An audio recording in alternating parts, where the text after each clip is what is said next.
MP में होने जा रहे 28 सीटों के उपचुनाव के नतीजे पर बीजेपी सांसद ज्योतिरादित्य सिंधिया का सियासी कैरियर जहां दांव पर है, वहीं सिंधिया राजघराने का दबदबा और प्रतिष्ठा भी दांव पर है। ऐसे में Jyotiraditya Scindia angry young man की भूमिका में नजर आते हैं और सिंधिया राजघराने के नाम पर वोट भी मांग रहे हैं। साफ तौर पर हम उनके साथ एक दिन हैं उस यात्रा में और जानने की कोशिश करेंगे कि दरअसल जनता का मिजाज कितना उनके साथ है।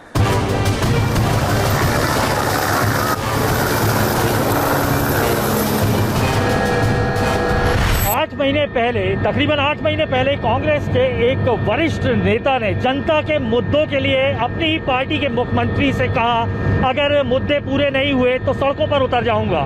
मुख्यमंत्री से पूछा गया, मुख्यमंत्री बोले सड़क पर उतर जाओ, और वो शख्स सड़क पर उतर गया और 15 साल बाद बनी सरकार सड़कों पर आ गई।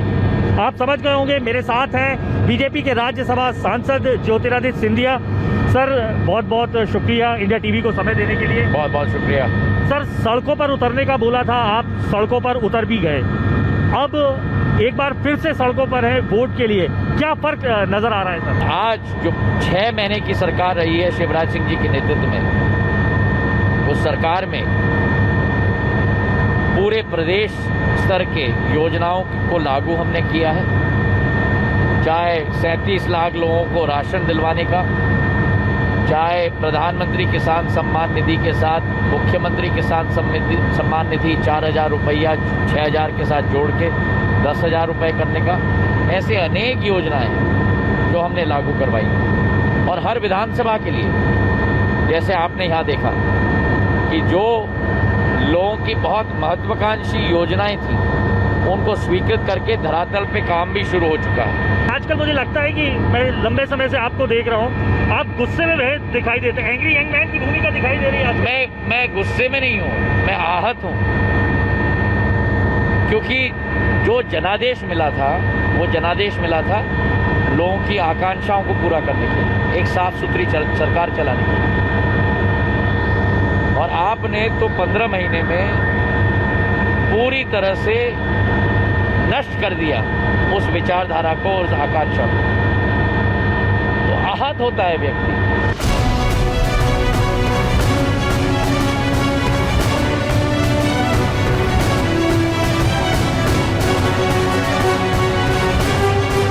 और अब हम आ पहुंचे हैं ज्योतिरादित्य सिंधिया के साथ शिवपुरी जिले की पोहरी विधानसभा में। ये सीट भी बेहद जरूरी हो जाती है उन 16 सीटों में से जो ग्वालियर चंबल संभाग में आती है। दरअसल यहां से सुरेश धाकड़ उम्मीदवार हैं बीजेपी की तरफ से, जो कांग्रेस का साथ छोड़कर सिंधिया के समर्थन में आए थे वापस पार्टी में और बीजेपी में, और इस वक्त पीडब्ल्यूडी के जो है राज्य मंत्री हैं। और ये देख सकते हैं महिलाओं का जो हुजूम है वो साफ तौर पर यहाँ दिखाई देता है। एक बार फिर सिंधिया का जो जलवा है इस इलाके में, जिसका वो हर सभा में बात करते भी नजर आ रहे हैं। और ये तस्वीरें देखिए आप, ये तस्वीरों में साफ दिखाई दे रहा है किस तरीके से जनता से जुड़ते हैं ज्योतिरादित्य सिंधिया। ये उनकी एक अलग पहचान जो है मंच पर, हालांकि वो एंग्री यंग मैन नजर आते हैं, लेकिन यहाँ पर जनता से जुड़ते हुए दिखाई देती, यही खास अदा है ज्योतिरादित्य सिंधिया की।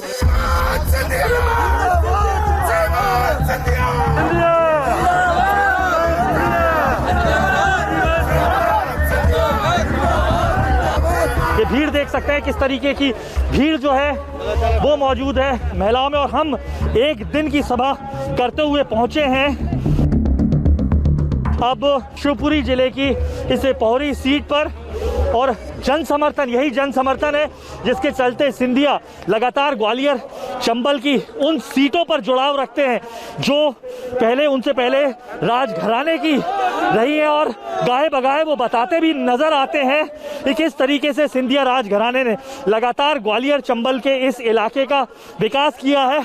और यही वजह है कि जो जन समर्थन इस तरीके का है वो हर उस सीट पर दिखाई दे रहा है जो इस बार दांव पर लगी है।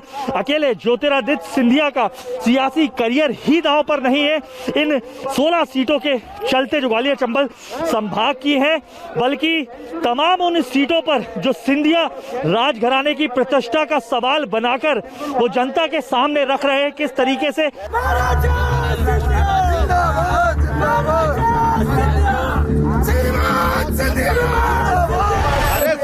जी के लिए आए हैं। सिंधिया जी के लिए। यहाँ से तो सुरेश धाकड़ चुनाव में है। यहाँ से तो सुरेश धाकड़ चुनाव में है। हाँ, तो उन्हीं के लिए आए हैं, उसी के लिए आए, फूल के लिए आए हैं, फूल को जिताना है। और आप कह रहे हो सिंधिया जी के लिए? सिंधिया जी अब फूल में आ गए, प्रचार में फूल में आ गए। अब विकास दोनों हाथों से होगा। पहले एक हाथ से विकास होता था, अब दोनों हाथ से विकास होगा। किसके लिए आए हो यहाँ पे? जी माननीय राजखड़ा जी के लिए आए हम।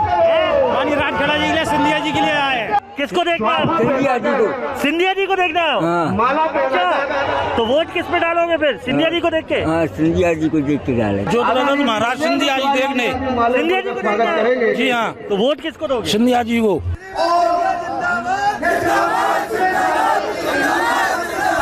और हम एक दिन के सफर में, सियासी सफर में ज्योतिरादित्य सिंधिया के साथ आ पहुंचे शिवपुरी जिले की पोहरी विधानसभा सीट पर। यह सीट बेहद महत्वपूर्ण हो जाती है क्योंकि इस सीट से शिवराज सिंह चौहान में मंत्री है इस वक्त, पीडब्ल्यूडी मंत्री सुरेश धाकड़, वो चुनाव लड़ रहे हैं। उनके सामने हरिवल्लभ शुक्ला जो कांग्रेस से है। जिंदाबाद जिंदाबाद जिंदाबाद जिंदाबाद जिंदाबाद जिंदाबाद जिंदाबाद जिंदाबाद जिंदाबाद।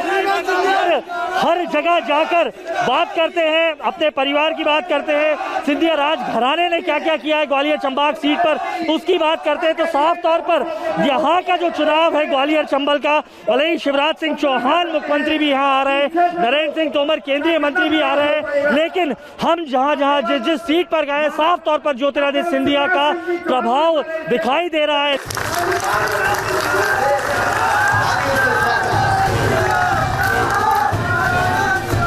ये हमारा खेती का क्षेत्र है, अन्नदाताओं का क्षेत्र है। किसान जब बीज बोता है, उस बीज में खाद पानी देता है। उसी तरह जिस बीज को आपने मेरे भाई और बहनों अपना आशीर्वाद दिया, अपना प्यार दिया, आज वो बीज आपके समक्ष खड़ा है, आपका चौकीदारी करने के लिए और आपका विकास और प्रगति कराने। आपके घर और मेरे घर में जब शादी होती है, दूल्हा राजा आता है, नया दूल्हा राजा जब आता है, घर वालों से मिलता है कि नहीं?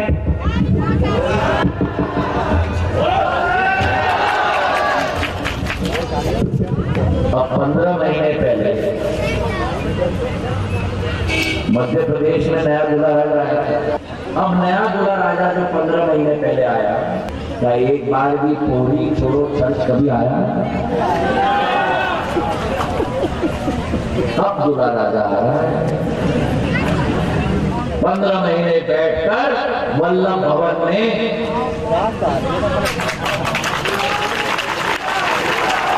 क्या क्या क्या मैंने नहीं बोला, आपने बोला। 15 महीने वल्लभ भवन में बैठ के नोट। और जब दूल्हा राजा की कुर्सी खिसक गई, जब बहुत नोट बनवा रहे थे, जो सिंधिया जी ने देखा, तो 15 महीने नोट और अब आएंगे कोरे में वोट। विकास और प्रगति के एजेंडा से हटकर भ्रष्टाचार का एजेंडा पकड़ा हो और सिंधिया परिवार को ललकारा हो कि सड़क पे उतर जाओ, तो मैं सड़क पे उतर गया। जब सिंधिया परिवार को कहा जाता है सड़क पे उतरने के लिए, तब समूचे ग्वालियर चंबल संभाग को कहा जाता है सड़क पे उतरने के लिए। सही है कि नहीं?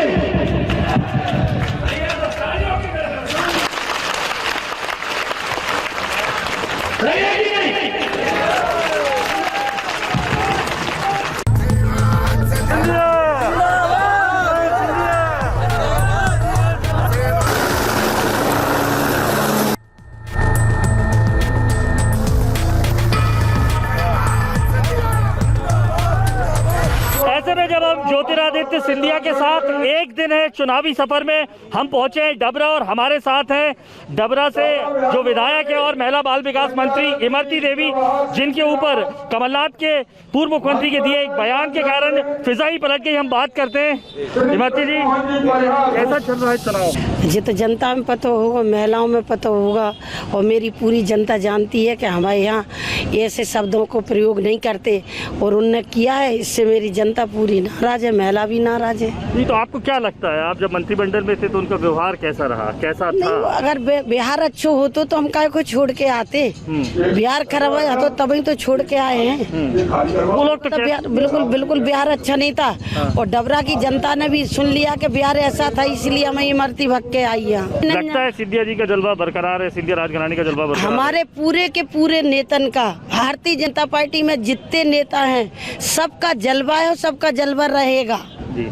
तो ये थी हमारे साथ महिला बाल विकास मंत्री इमरती देवी, जो साफ तौर पर अब बीजेपी में ढलती नजर आ रही हैं। कट्टर सिंधिया समर्थक रही है, लेकिन उसके बावजूद बच के जवाब देते नजर आ रही हैं, और सिंधिया के साथ साथ तमाम बीजेपी के बड़े नेताओं का समर्थन मिलने की बात कर रही हैं, और बात कर रही है कि तमाम बड़े नेताओं का जलवा है, जिसके चलते ग्वालियर संभाग की सीट, उनकी डबरा सीट के अलावा वो जीतने जा रही है बीजेपी। कमलनाथ ने यहाँ से महिला बाल विकास मंत्री इमरती देवी के खिलाफ जिस तरीके का शब्दों का इस्तेमाल किया, पूरी फिजा बदलते नजर आ रही है। साफ तौर पर 3 बार की विधायक रह चुकी है मंच पर बैठी इमरती देवी, और उनके खिलाफ उन्हीं के समधी खड़े हैं। ये एक अनोखा चुनाव इसलिए भी हो जाता है क्योंकि उनके समधी सुरेश राजे, जिनके बड़े भाई की बेटे की शादी इनके जो महिला बाल विकास मंत्री है उनके भाई की लड़की से हुई है, एक तरीके से समधी और समधन की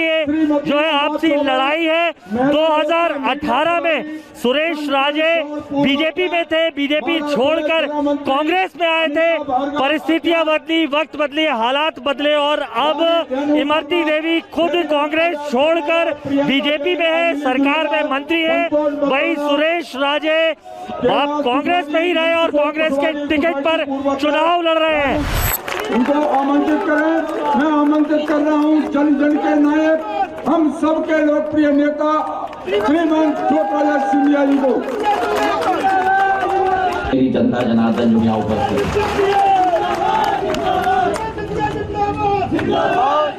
ये बिछोर और डबरा के साथ मेरा कोई राजनीतिक संबंध नहीं। मुझे आज भी अच्छी तरह याद है, अभी इमरती देवी जी आप लोगों को याद दिला रही थी, मेरे पूज्य पिताजी ने यहाँ नवोदयालय स्थापित किया था। इमरती देवी जी आपके लिए कोई राजनेता नहीं, इमरती देवी जी इस माटी की बच्ची है, इस माटी की लाडली है, आपकी घर की बेटी है, आपकी घर की बहू है, आपकी अपनी है मेरे भाइयों।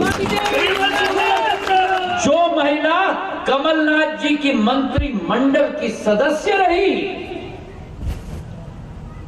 उस महिला का नाम नहीं याद आता, और मंच से हंसकर कहते हैं कि वो आइटम है।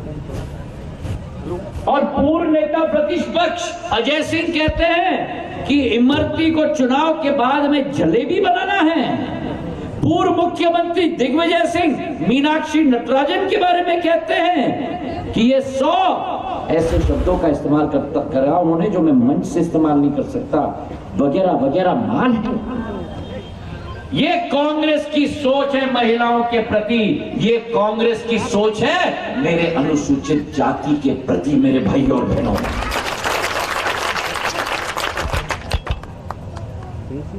हमारे संस्कारों में लिखा गया है, हमारे शास्त्रों में लिखा गया है, यत्र नारायस्तु पूजन्ते तत्र रमन्ते देवता। अर्थात कि जहां नारियों का सम्मान होता है वहीं देवता विराजते हैं। अब डबरा में और पिछोर में देवता विराजते हैं कि नहीं? और अगर देवता विराजते हैं तो 3 तारीख को जिन लोगों ने नारी जाति पर, मातृशक्ति पर कलंक लगाया है, मेरे दलित समाज पर कलंक लगाया है, उसको जवाब फूल का बटन दबा कर देना होगा मेरे भाइयों बहनों।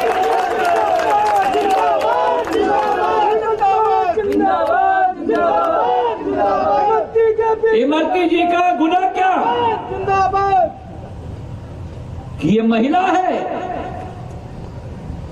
इनका गुनाह क्या कि गांव की धूल से लड़ लड़कर ये पग पग चढ़कर जन सेवा के पथ पर आपके आशीर्वाद से चली है?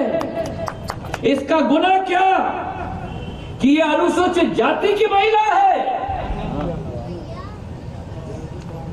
कांग्रेस पार्टी और कमलनाथ जी, अजय सिंह जी, दिग्विजय सिंह जी, सुन लो आप, जो व्यक्ति मातृ शक्ति को कलंकित करना चाहेगा, मेरी दुर्गा मां, लक्ष्मी देवता, काली मां, उनको कलंकित करने की कोशिश करेगा, उनको जवाब इस चुनाव में जरूर मिलेगा मेरे भाई और बहनों। ये क्या समझते हैं कि इमरती देवी का दिल तोड़ने की कोशिश की गई? इसकी आस्था और आपके प्रति विश्वास को तोड़ने की कोशिश की गई। मैं उनको चेतावनी और चुनौती देता हूं, क्षेत्र की जनता उनको जवाब फूल का बटन दबाकर 4 तारीख 3 तारीख को देगी मेरे भाइयों।